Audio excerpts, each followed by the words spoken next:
This morning we had a character council meeting, and they were asking a variety of questions. We had community members in, I don't know, maybe 6 students-ish, something like that. And one of the things that they went through during that meeting was behaviors for students.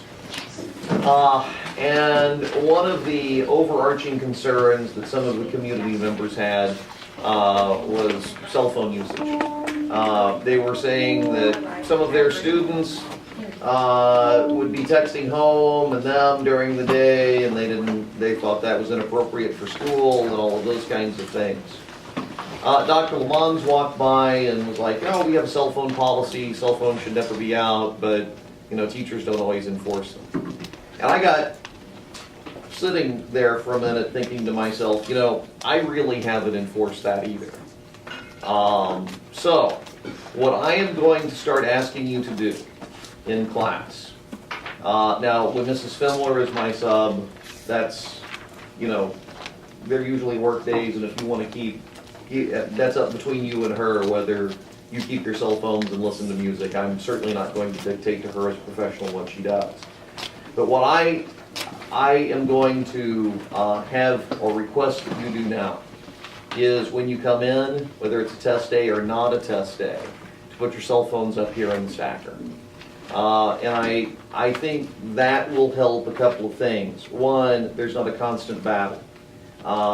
Whether you need to look at your texts or you're getting texts from other people, because it really is difficult to stay focused if you're constantly having this out and going back and forth. And it's also almost impossible in this day and age. I almost feel if I don't turn my phone off, I almost feel a compulsion to check it whenever I feel a buzz, even when it's on silence. And so I think probably the best way around it is the hour in here, if you would just put it up here. Now, at the beginning of the year, I had Post-its on the individual desks, and then I kind of dropped all of this when it got to this. Here's what I would like you to do.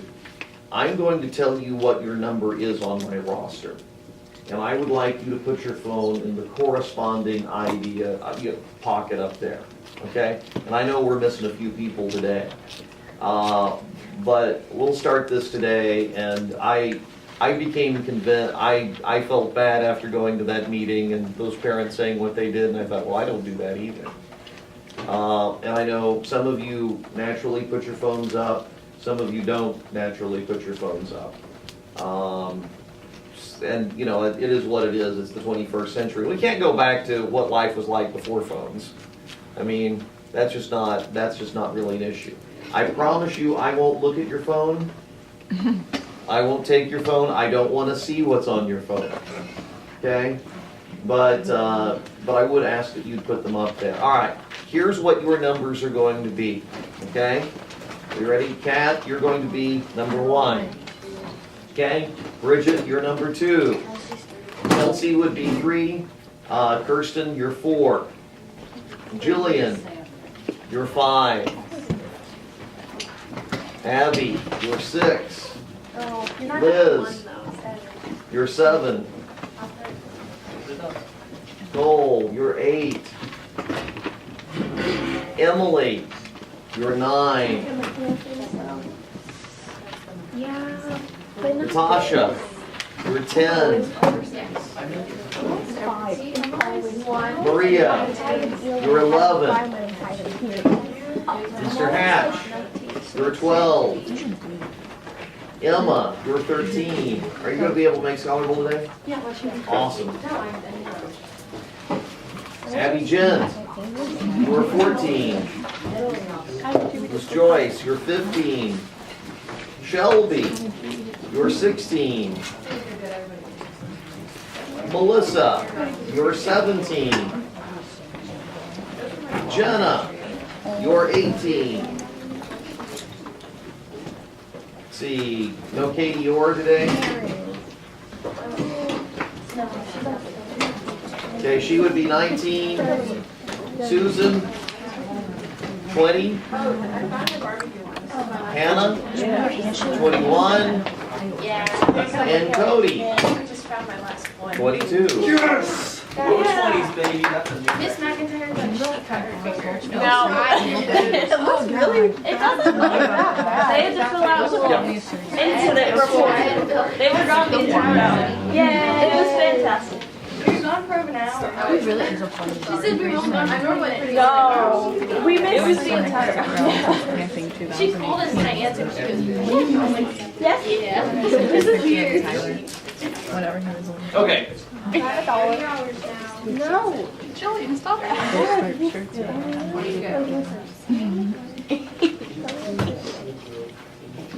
The thing is, she didn't give us any instructions. No. She was like, cut. We were like, Who cut theirs in the air? we weren't getting ours right here. Why is it so weird? After things that have been said, sure? make sure you shake your head. Oh, wow. It just makes me want to read it. Hey, Rosh, you want to buy one? I might do it. No, at lunch she comes in. Let's lift something up in the air. We were like, what? Oh my god. She lifted it up. I had a good kidney. Did you see my kidney? No, full thing.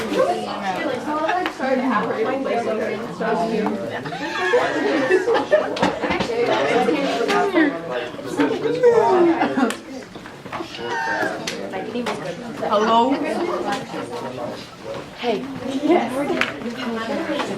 Hey, G, do you want to eat it? Like, I don't, everyone is. My laptop. I have a dollar. One of my favorite things. Abby, can I have your dollar? Oh, yeah.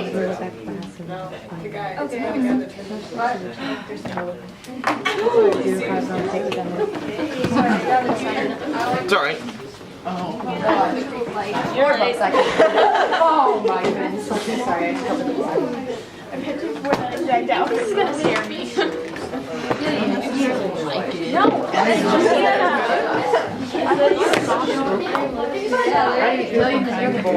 That's catch up. Okay, I was over there gently whispering. Yeah, I was so excited. Grimm's Fairy Tales. Okay, folks, a couple of things. What I'm giving you are the next two readings that the next two books that we're going to be looking at. They're both relatively small. And the last thing I'm going to be getting out to you is All Quiet on the Western Front. That's the last book that we're going to be taking a look at about World War I, which is a truly great book. The reason I'm giving these to you is the next 2 days you're going to have work days in here. Because tomorrow, assuming that we have school, I'm going to be sitting in some interviews for school on a committee. And then Friday, because the counseling staff is at a district meeting, I have to attend a counselors meeting at MAC for the MAC program. So I won't be here. I will be at work, but not in class. That's the reason I'm in here today. Normally Wednesday's your work day. But I wanted to give you the reading so you can use these days to start working, okay? And kind of let me give you some background on what these works are. These are very small works for the most part. First, let's take a look at Franz Kafka's Metamorphosis. Okay? It is, first of all, has anyone read it in here before? You have? I don't think he likes it. Well, okay. Okay. I don't do bugs. That's, Oh, okay, all right. Well, folks, you'll learn. You'll learn.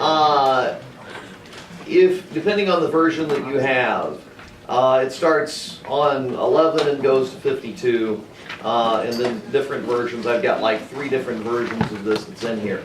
The Metamorphosis is written by Franz Kafka, who is an absurdist European writer. And what the Metamorphosis is about is it's about a gentleman a middle-class man by the name of Gregor Samsa. And I think what Cody's referring to is ultimately, the metamorphosis is he turns into a bug. Okay, now, the thing of it is, folks, this isn't about becoming a bug, literally, okay? This isn't a sci-fi thing. What this is about is about the loss of family and interpersonal connections that happened during the Industrial Revolution. Okay? Because what used to happen in the pre-industrial society is that people would work hand in hand with their families. And his family, bless you, starts slowly seeing that he is becoming more and more and more disconnected, and ultimately he, becomes something they can't even relate to. That our work and our life is so compartmentalized that we really don't have anything in common with the people that we're closest to. And that's kind of the short version of what this is.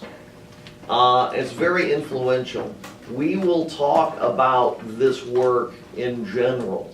So don't worry, it's not just like read this on your own and then I'm going to have you write a paper, but this is representative of the massive changes that happened about the Industrial Revolution. It's also on the list of 100 works that every college-bound student should read. It's a pretty impressive, it's a very famous book, but it's not literally about just some dude who becomes a bug. Okay? All right. Now, the Grimm fairy tales. Let's take a look for a minute. What you're going to be doing in this is you're going to have, over time, That's you. you're right. What you're going to do with the Grimm fairy tales, let me provide you with a little background on the Grimm fairy tales. The Grimm fairy tales are part of what's known as the Romantic movement. And the Romantic movement starts basically around 1800, and that's a... Don't worry, Where did Davey go to the bathroom? it scares me every time. She never sneezed once. No. You sneeze in groups of threes? No. Seven.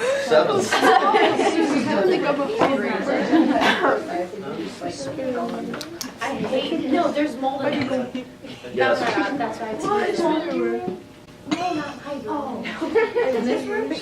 No. So just the- All right, so, folks, Jacob and Wilhelm Grimm went around Germany, or the German states, because Germany wasn't unified yet, and talked to the common people, the common folk. And basically what they did is they listened to average Joes, or Johans as the case might be in this case, and wrote down the common stories that they told each other. This is around 1800. And so these are the stories that the common people told each other in German. These are folk tales. They're called folk tales because who told them? Common folk. And of course, you probably know them best as the sanitized, cleaned up version that Disney Corporation has done over the years with Red Riding Hood and all of these kinds of things. But what I am really going to want you to evaluate is the Delamot thesis on this. Was Europe really truly Christian, or was Europe really truly pagan? Based on your reading of this, and what can we deduce? You're going to have to kind of look at Europe, European culture somewhat opaquely. These aren't written like textbooks, to where it says, oh, we believe this, this, and this, where it's very obvious. You're going to have to read between the lines here a little bit. But let's start off trying to do this. If you would, turn to, in this version that I have anyway, it's page 91. It's the Clever Hans story. What is it? Clever Hans, 91. Page 91. Is it Clever Hans in yours? It's okay, it's just got different color. It's the same one. Okay. Could someone be Hans? Read the part of Hans. Okay, you'll be Hans. Could someone play the role of Gretel? You'll be Gretel. Okay, would someone be Mother? You be Mother? Okay. High-pitched voice. Huh? High-pitched voice. My voice isn't loud. Yeah, it does. Okay.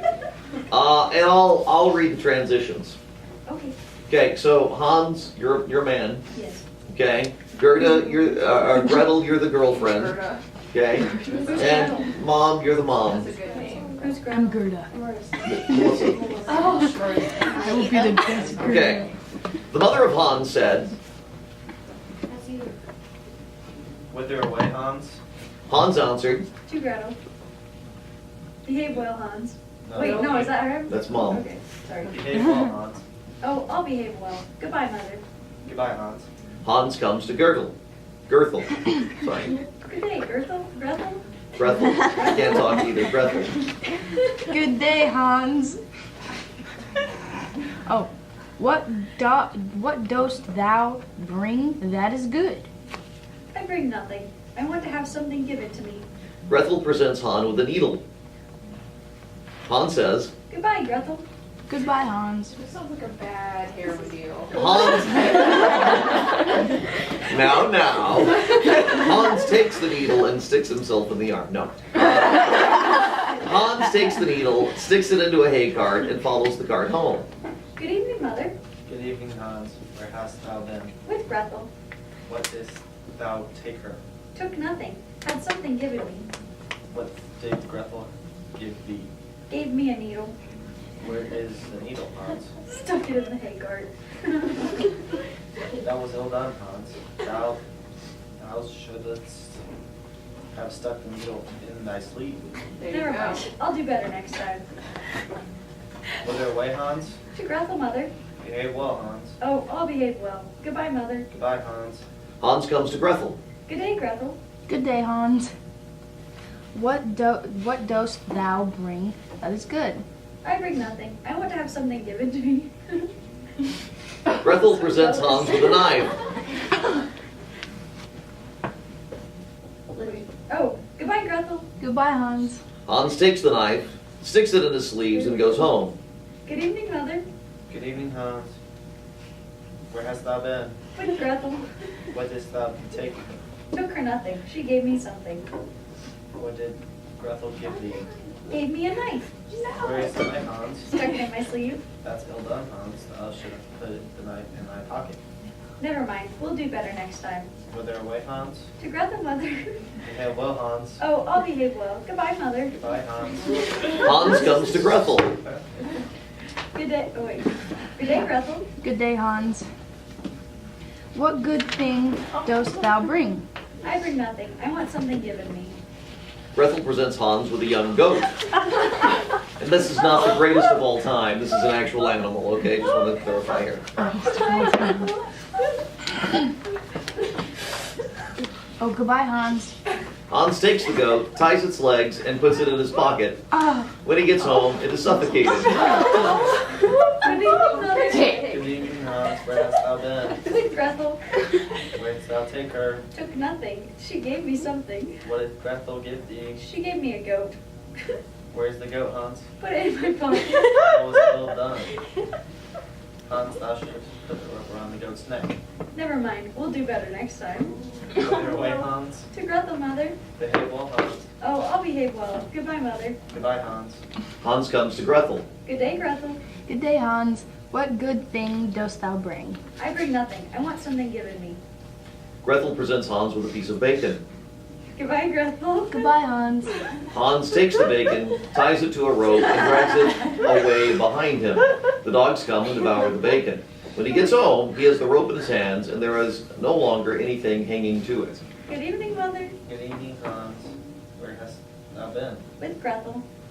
What didst thou take her? I took her nothing. She gave me something. What did Gretel give thee? Gave me a bit of bacon.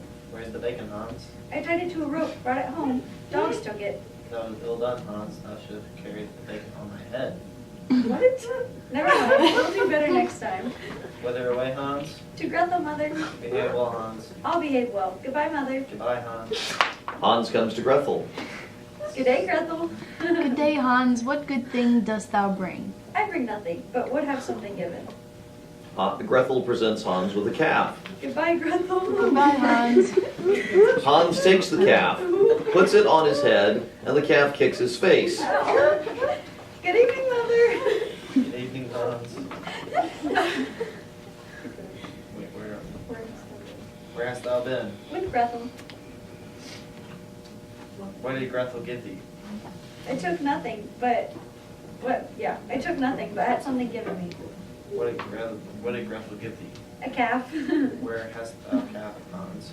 I set it on my head and it kicked my face. That was ill done, Hans. Thou should have led the calf and put it in the stall. Never mind. We'll do better next time. Whither away, Hans? To Gretel, Mother. Behave well, Hans. I'll behave well. Goodbye, Mother. Goodbye, Hans. Hans comes to Gretel. Good day, Gretel. Good day, Hans. What good thing dost thou bring? I bring nothing, but would have something given. Gretel says to Hans, Oh no. I think that's what she said. Gretel. Oh, sorry. I will go with thee. Oh no. Hans takes Gretel, ties her to a rope, leads her to the rack, and binds her fast. Then Hans goes to his mother. Good evening, Mother. Good evening, Hans. Where hast thou been? With Gretel. Let's thou take her. I took her nothing. What did Gretel give thee? She gave me nothing. She came with me. Where hast thou left Gretel? I led her by the rope, tied her to a rack, and scattered some grass for her. That was ill done, Hans. Thou shouldst have cast friendly eyes on her. Never mind. We'll do better. Hans went into the stable, cut out all the calves and sheep's eyes, and threw them in Gretel's face. Oh my word. Then Gretel became angry, tore herself loose, and ran away, and became the bride of Hans. She still married him? I love a plot twist. What? So much happened in the last episode. I did not so much. Okay, now, folks, you might say, I don't understand what this means and what the significance is. I loved it so much. Okay, now, guys, let's besides the comedy value of it, which is priceless, if you look at some of these Grimm fairy tales, you can see some really important things from this. First of all, the traditional early modern kind of idea of gender is who's got all the power? Men. Now, who's the village idiot in this story? The man. The man. Hans is like a moron. Okay? No ifs, ands, or buts. Okay? So, a lot of times we start, Katie, you're going to be 19. And a lot of times we look at the past and we always say, oh man, there was just hegemonic control. Men had all of the power and men were, ruled with an iron fist. In this play, did Hans rule with an iron fist? No, he's dumb. He is dumb as a bag of hammers. Okay? Yeah. Now, so one of the things, sometimes when we look at gender in the past, when you look at folk tales, maybe the men technically had all of the power, but did they really have all of the power? Okay? In this one, maybe not so much. Now, here's another part of this too. Do you plan on marrying someone from St. Francis County? No, I hope not. You hope not. If you marry someone from St. Francis County, you get stuck here forever. That's true. Okay. Where do you, if you are thinking of getting married, where do you think that you will possibly find your spouse? College. Maybe college. Well, the thing of it is that I want to throw out here at you.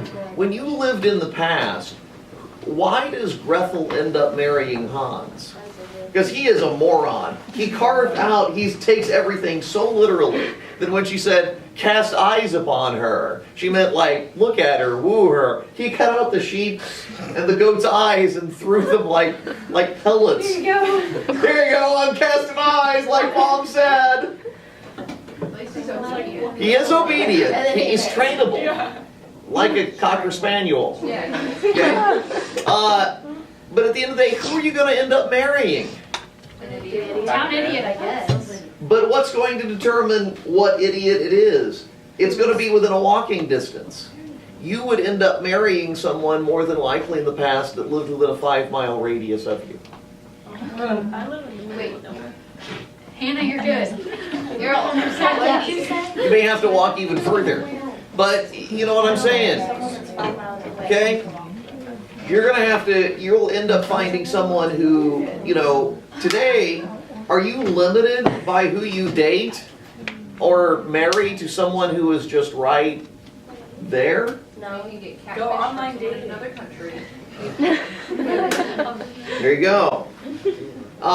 You could also find some other things about this. What was the #1 economic feature of this era? Animals. Agriculture. Make sense? Everything was agrarian. This was pre-industrial. In theory, maybe men had the right ideal, but not really. Okay, let's take a look at one more. This is so funny. You don't want to read another one? He said he doesn't want to read it, but I think he did a good job. I think you did a great job. Yeah, that's really. You were a good I love that so much. He was like, where are you Dr. Reese, going? did you know that he's emceeing the talent show with me? Oh, that's awesome. I do it backhand, so does my brother. Elena and I whipped him out last night. Boring. I did, sorry. I don't know Jenna's face when I said I don't even know what my facial expression does. I read it when you speak. We do each other. I think. Yeah, I know I have. Yeah, because I have sweetheart.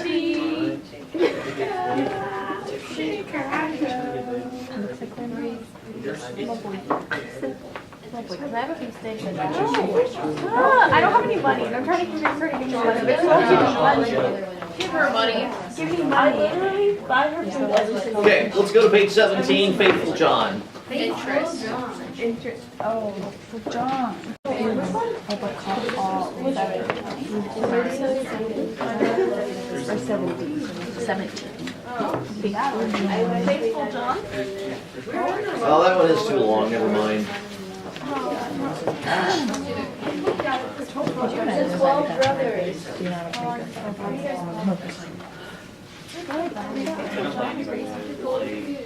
It's true. I'm trying to figure out what. Three sinners. Three brothers. I don't know. 12 brothers. Did you say Why is your other name on that? Actually, folks, Well, that wasn't. this one's pretty good and it's short too. Let's go to 110, the robber bridegroom. Go to which one? 110, the robber bridegroom. The robber's bridegroom. Okay, in this one, we're going to need someone to be the bridegroom. I'll do it. Okay, someone to be the bride. I'll be the bride. Okay, someone to be the miller. I want to be Corbin. Someone, you would be the miller. Someone to be the old woman. I'll be the woman. Okay, you'll be the old woman. Okay. We'll start this up. The robber bridegroom. Once upon a time, there was a miller who had a beautiful daughter, and as she grew up, he wished that she would be provided for and well married. He thought, If any good suitor comes and asks for her, I will give her to him. not long afterwards, a suitor came who appeared to be very rich, and as the miller had no fault to find with him, he promised his daughter to him. The maid, however, did not like him quite so much as a girl should like the man to whom she is engaged, and he had no confidence in him, and she had no confidence in him. Whenever he saw her, he thought of him, she felt a secret horror. Once he said to her, Thou art my betrothed, and yet thou hast never once paid me a visit. the maiden replied, I know not where thy house is. Then said the bridegroom. My house is out there in the dark forest. She tried to excuse herself and said she could not find the way there. The bridegroom said, Next Sunday thou must come out there to me. I have already invited the guests, and will stew ashes in order that thou mayst find thy way through the forest. When Sunday came, the maiden had set out on her way. She became very uneasy. She herself knew not exactly why. And to mark her way, she filled both her pockets full of peas and lentils. Ashes were strewn at the entrance of the forest, and these she followed, but at every step she threw a couple of peas on the ground. She walked almost the whole way until she reached the middle of the forest, where it was the darkest, and there stood a solitary house, which she did not like, for it looked so dark and dismal. She went inside it, but there was no one within, and the most absolute stillness reigned. Then a voice cried, "This is the old woman." Turn back, young maiden dear. 'Tis a murderer's house you enter here. The maiden looked up and saw the voice came from a bird which was hanging in a cage on the wall. Again it cried. Turn back, young maiden dear. 'Tis a murderer's house you enter here. Then the young maiden went on farther from her room to another and walked through the whole house, but it was entirely empty and not one human being was to be found. At last she came to the cellar, and there sat an extremely aged woman whose head shook constantly. And you'll, Can you not tell me if my betrothed lives here? Alas, poor child. Whither replied the old woman. Yeah, thank you. Whither hast thou come? Thou art as a murderer's den. Thou thinkest thou art a bride, soon to be married, but thou wilt keep thy wedding with death. Look, I have been forced to put a great kettle on there with water in it, and when they have thee in their power, they will cut thee in pieces without mercy, will cook thee and eat thee, for they are eaters of human flesh. If I do not have compassion on thee and save thee, thou art lost. I'm scared. Thereupon the old woman led her behind a great hogshead where she could not be seen. Be as still as a mouse. She said, Do not make a sound or move, or all will be over with thee. At night, when the robbers are asleep, we will escape. I have long waited for an opportunity. Hardly was this done than the godless crew came home. They dragged with them another young girl. There they drunk, paid no heed to her screams and lamentations. They gave her wine to drink, 3 glasses full, 1 glass of white wine, 1 glass of red, and 1 glass of yellow, and with this her heart burst in twain. Thereupon they tore off her delicate raiment, laid her on a table. Raiment is an old-fashioned word for clothes. Laid her on a table, cut her beautiful body in pieces, and strewed salt thereupon. The poor bride behind the cask trembled and shook, for she saw right there what fate the robbers had destined for her. One of them noticed a gold ring on the little finger of the murdered girl, and as it would not come off at once, he took an axe and cut the finger off. But it sprang up in the air and away over toward the casket and fell straight into the bride's bosom. The robber took a candle and went to look for it, but could not find it. Then another one said, someone just want to read that one. Hast thou looked behind the great hogshead? But the old woman cried, Come and get something to eat, and leave off looking till the morning. The finger won't run away from you. Then the robbers said, The woman is right. and gave up their search and sat down to eat, and the old woman poured a sleeping draught in their wine, so that they soon would lay down in the cellar and slept and snored. When the bride heard that, she came out from behind the hogshead and had to step over the sleepers, for they lay in rows on the ground, and great was her terror lest she awaken one of them. But God helped her and got safely over. The old woman went up with her, opened the doors, and they hurried out the murderer's den with all speed in their power. The wind had blown away the strewn ashes, but the peas and the lentils had sprouted and grown up, and showed them the way in the moonlight. They walked the whole night until the morning, when they arrived at the mill, and then they saw the maiden told the father exactly what had happened, exactly as it had happened. When the day came when the wedding was to be celebrated, the bridegroom appeared, and the miller invited all of his relations and friends.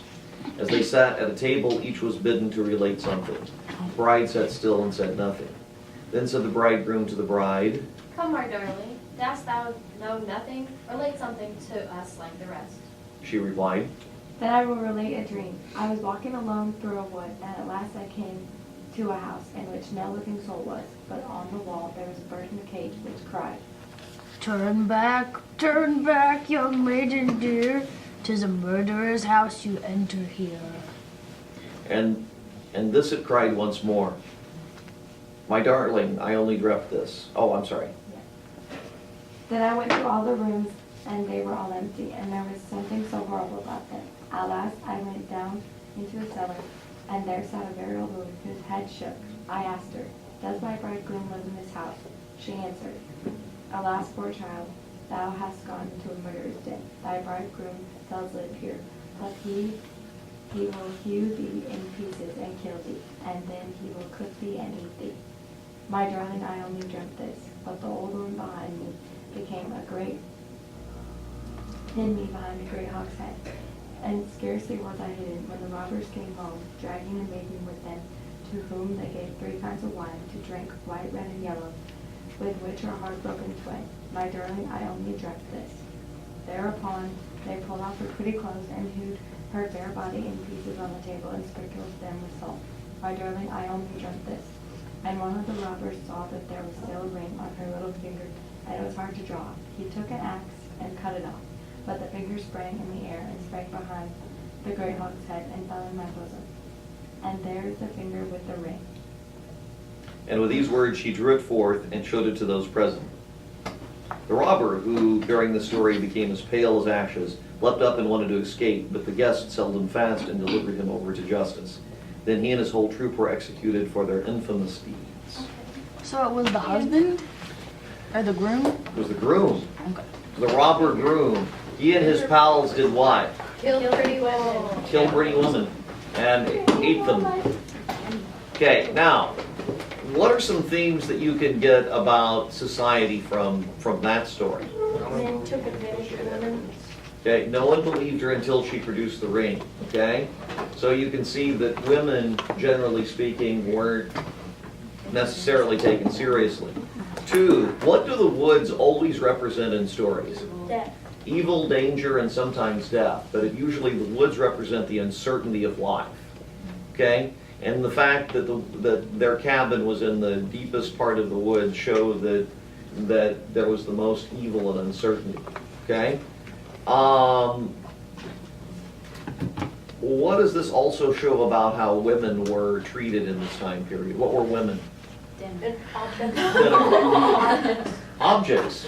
They were the most vulnerable of all society, because why did the miller want to marry? I mean, let's face it, if some dude, there are only 3 guys in here, so outside of you 3, let's say some guy knocked on your door tonight, okay, and said, "Hey, I'd like," and your parents were there, and said, "Okay, your house tonight, Hannah." Charlie opens the door, okay? Yeah. And dude says, "Hey, I want to marry your daughter." What would Charlie say? Like, how'd you find our house?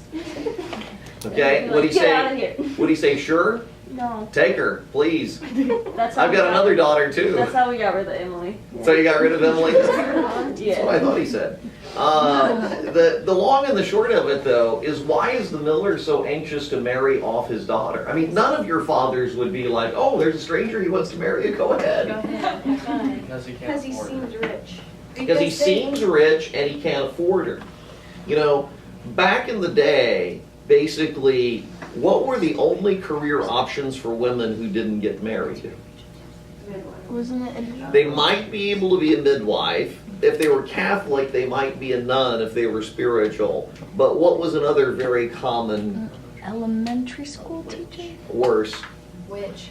A Worse. prostitute. prostitute? Ah. Hat rag. Well, mine Yeah. didn't have- So if a woman didn't get married and she wouldn't be a midwife or something like that, for the most part, she would be consigned to a life of shame if she were from a poor or working class family. So it was very important to get her married off. It's not just like the dad was intuitively evil, okay?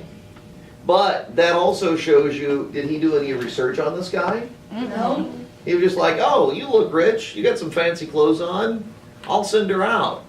You can see that this guy, the bridegroom, had preyed on women for a long time, and this kind of shows you about how vulnerable they are. Now, what is the relationship in this to the Delamo thesis? Well, what is that? Is that a very Christian theme? No. Is the dark woods and the evil of the woods in the Bible? No. They do talk about deserts. Is there cannibalism? Not really. Is there a mention to God in this? Yes, there's one. Oh, wait, yeah, it does say God. No. And what does God allow to happen to save her? And how does she escape? What I drug sneaking out. she sneaks out, and then how does she get back?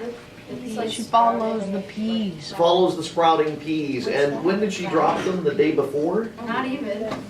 Magic. And what is that? Is that God or is that pagan magic? Witches. She's pagan. Burn her. That's right. She should have died. Okay, so see, are you guys seeing kind of how a little bit deeper and richer these are than just childhood stories? They're also a lot darker than the Disney version. I love it. I like You know? Wait, what's You know, Yes, so, and where did those yes, of the sisters? they do. They really do. Yes, ma'am. She's a witch. Where did the old woman come from? Yeah, that's what I was wondering. Was she a witch? She was So a she was a bird. parrot. And why was she in there? And why didn't they kill her already? Because they needed her To cook? to cook and clean for them. Oh. So they were already married. No, they weren't married. I was gonna say she like openly talked. Okay, Why was she a bird? probably. Magic. Burn her. Okay. Questions? Questions? So what are we supposed to, are we just like start at the beginning and just like work our way? Okay, I'm going to put on Classroom for the next 2 days which stories I want you to take a look at out of here. Okay? Dr. Reeves, we should look at how they decide what a witch is in the Monty Python thing. That's always a good one. I kind of like that. But I don't want to miss that. Now today we're going to look at the Reign of Terror, the rise of the Reign of Terror, and the Second Revolution. Any questions about what I introduced today with this? No? Can I not go about it? Okay. That's really good reverse psychology. All right. Folks, we're going today to take a quick little look at the French Revolution as we move forward. The French Revolution and the Church. The National Assembly is created by the Constitution of 1791, and of course the Tennis Court of 1789. And one of the things the National Assembly is going to do, and this is part of the rise of secularism that we talked about yesterday, was that the power of the church and religion is going to be reduced during the French Revolution. And how do you attack the church debt? Well, one of the things that's going to happen is the biggest landowner in France was the Catholic Church. So to help pay the debt off during the French Revolution, they've got to start having something worth something, collateral to pay this debt off. So what the National Assembly does is they're going to nationalize church lands. That is, the French government is going to seize church lands and then basically base a currency called assignats off of that. Like for a long time in our country, we were on the silver standard, so you could take a dollar bill and trade it in for coins, or silver or gold. We were first on the gold standard and then on the silver standard. And so it was actually worth something. And this was an attempt, it's going to take power away from the Catholic Church, but it's also an attempt to make the money worth something, to limit inflation. So in that instance, it's going to be tamping this down a little bit. And then they're going to go further in the National Assembly to create a religious divide or a religious schism. In 1790, the National Assembly passes something called the Civil Constitution of the Clergy. And what happens in the Civil Constitution of the Clergy is they're going to reduce the number of bishops and dioceses in France from 130 to 83. But they're also going to require that every bishop and clergy member, that is every parish priest every bishop, archbishop, is going to have to take a loyalty oath to the National Assembly. Now keep in mind, what had been one of the pillars of divine right monarchy? What institution had been one of the pillars of divine right monarchy? The Catholic Church. Very good. So what's going to happen now then is that the clergy are going to have to take a loyalty oath. And those who refused to take a loyalty oath were going to be removed. The ones who refused were called refractory clergy. Those who took the oath were called constitutional clergy. So let's say you've got Father Cody here. Father Cody is 78 years old. He refuses to swear allegiance. So what's going to happen is and he's a refractory clergy. We're going to get then a young priest, Father G, who's going to be sent over. And Father G is going to be replacing you. Now, who are you going to be loyal to? If you had been baptized by Father Cody, if your grandpa had been baptized by Father Cody, I'd be more loyal to Father Cody. you'd be loyal to Father Cody. And this is going to be increasingly a problem that happens in France. Also, just to kind of point out, what areas of France are going to be more religious? Rural areas or urban areas? Rural. It's just like America. Okay? Rural areas tended to be more religious. Okay? And what's going to also happen with this quickly thereafter is Louis the 16th is going to just be stupid. I don't know how to put this in any other way. What's going to happen, and someone in another class said, well, what did the nobility do after the nobility was abolished? Many of them tried to get as much money as they could and run to another country. Because they wanted to keep their stuff. And the nobles who ran away were called emigres. Okay? So if I were the Duke of, Orleans, what I'd want to do is take as much wealth as I could, portable wealth, obviously you couldn't take land, and go to Belgium or some other country. Well, what the revolutionary folks were very concerned about was that the emigres, the nobles who ran away to another country, would start organizing a counter-revolution. Well, the reality of the situation was that they weren't always organizing, they really weren't organizing a counter-revolution. But that was the fear. And what heightened this fear of a counter-revolution is when this says Louis the 14th, that's a typo on my part, it should be Louis the 16th, okay? I got the V and the I reversed here, I apologize, it's Louis the 16th. Louis the 16th is going to get into a coach, and he and his wife, Marie Antoinette, and their children are going to get into a coach.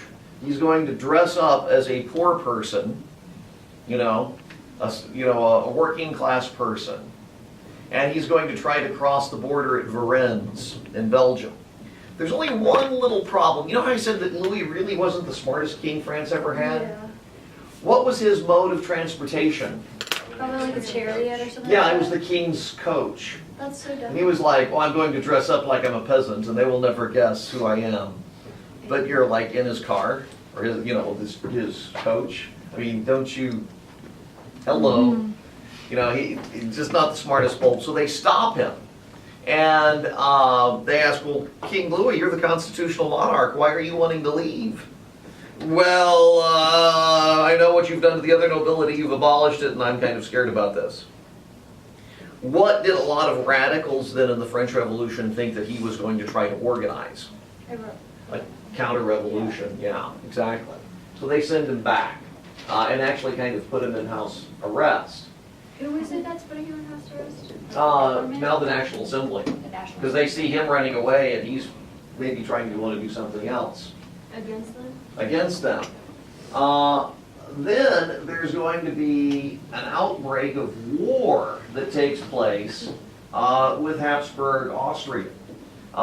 there's going to be a couple of political parties, the most radical of which was the Jacobins. They had argued we need a preemptive war to stop the émigrés and their allies. And of course, Louis XVI and his queen now, Marie Antoinette, were now under house arrest. And Marie Antoinette's nephew was the Emperor of Austria. He was a Habsburg, as she was a Habsburg, and his name was Francis II. And France mobilizes 100,000 soldiers, which is a huge number at this time, to fight a war because they were just convinced that the royal houses of Europe were going to march against them to kind of undo the French Revolution.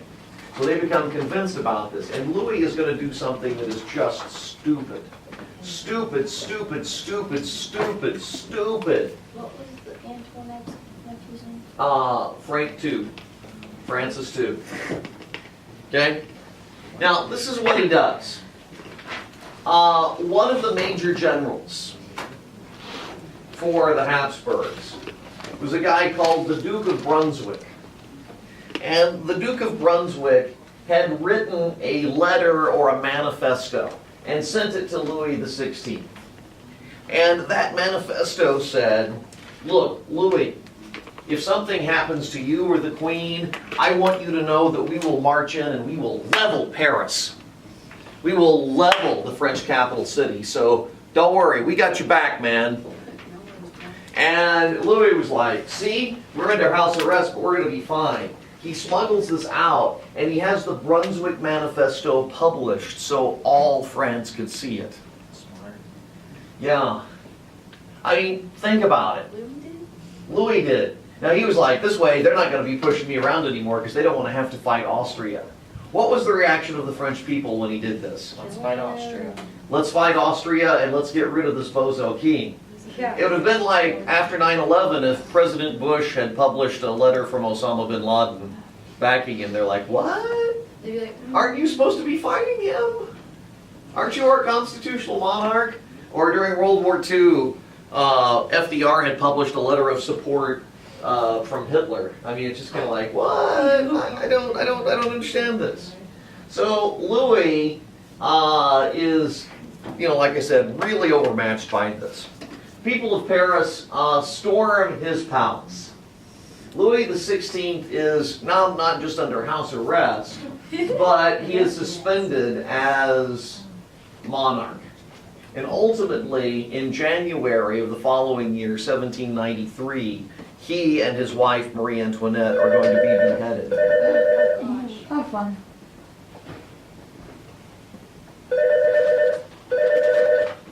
Hello? Uh-huh. Okay, I'll let her know. Thanks. Bye. Okay? So, that's really kind of what's going down. He just kind of blunders into this. And, and what's going to happen, because the king is an idiot, is there's going to be the most radical political party of them all, is called the Jacobins. And the radical Jacobins are going to end up doing something that's pretty awful. And they're going to end up taking control. Let me kind of explain what happens with that. There's something called the Vendée Rebellion. And Vendée is this region in westernmost France. Okay?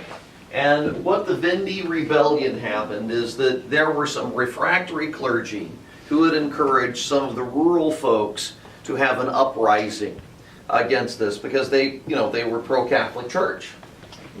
And we got to take on the revolution because we got to stand up for traditional values. Well, the king is under arrest. It looked like the émigrés are raising up. Of course, the king had been a longtime supporter of the Catholic Church. You have the Vendée Rebellion in this rural area of France. The most radical party is called the Jacobins. It's like the name Jacob with I-N-S at the end. And these Jacobins say, see, we can't allow for any dissent or free speech. If we do, we're going to have civil war in France. So what's going to end up happening? The Vendée Rebellion, which is sparked by refractory clergy, who, these traditional Catholic clergy and their followers, trying to support the church, rise up in this rural area of France, and this is the crisis, based after France, based after King Louis XVI trying to free, the Brunswick Manifesto, that's going to consolidate the most radical party taking control of France and leading to something called the Reign of Terror, which we will talk about on Monday. Okay, any questions?